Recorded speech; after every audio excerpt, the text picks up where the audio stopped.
We were discussing this morning about how the understanding cannot be a personal understanding.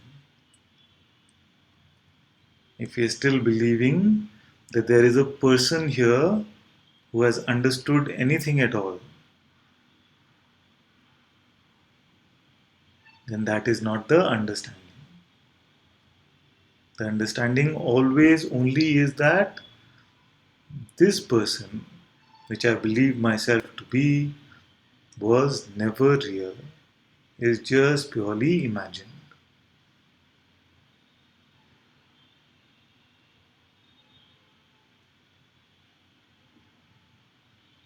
But this mind will try to claim credit for the understanding now. This mind will say that I have understood that I am awareness.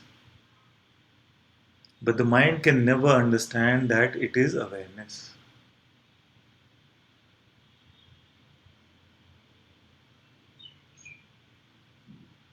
Just like the reflection in the mirror cannot understand what our life is in reality. In the same way, this mind, which is just a play of consciousness, cannot truly understand consciousness or awareness.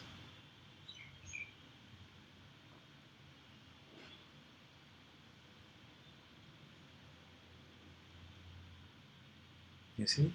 So, what starts off as a personal journey of understanding, the personal journey of freedom, ultimately must end with this person being confronted, this person being seen to be false, and our belief getting completely divested from this identity.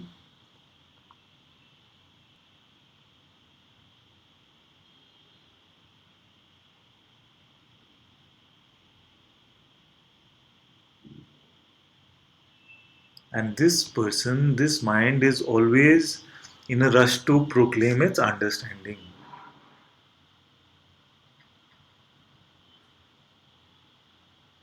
And even when it says, I do not understand anything, it is usually trying to convey that it has understood everything.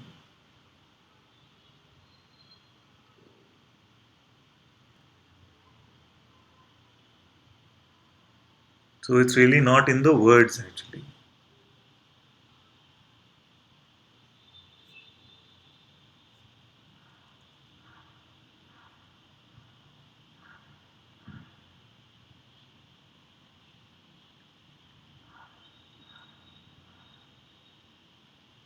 And if you see that this is happening, then it is nothing to feel guilty about.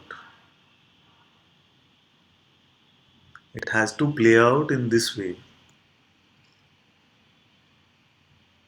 But my job seems to be to point it out. Because if we end prematurely the search here with just a personal understanding, with just a personal understanding, then it will not be the end of satsang.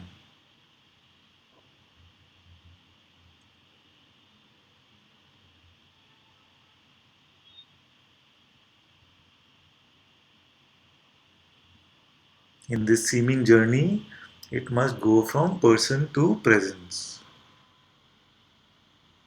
from people to being. That's why we are not a sangha of people. We are the sangha of being.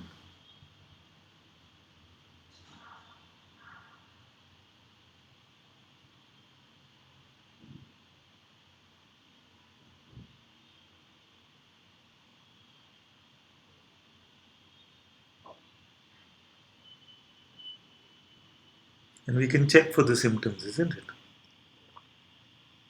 If there is still a need to convince, or if there's still a need to impress,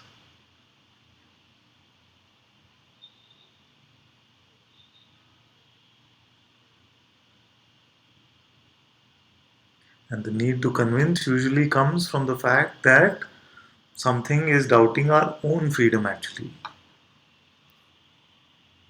There is no need to convince the master.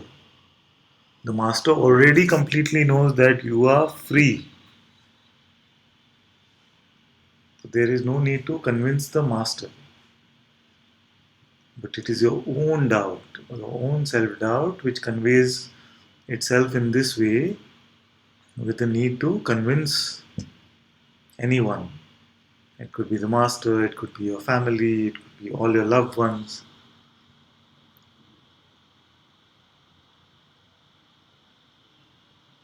What you truly are is unconcerned. It is unconcerned about freedom also.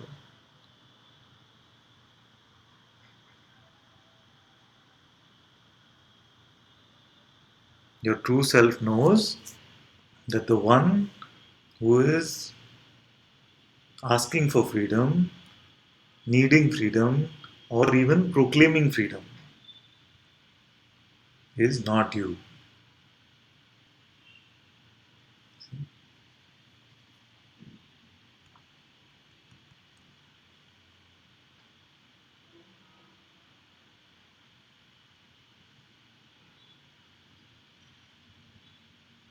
So when we say that the spiritual ego is trying to convince others, actually I feel more that it is its own lingering self doubt that it is trying to get over. If you did not doubt your freedom at all, if you completely did not doubt your freedom at all, then who would you need to convince about it?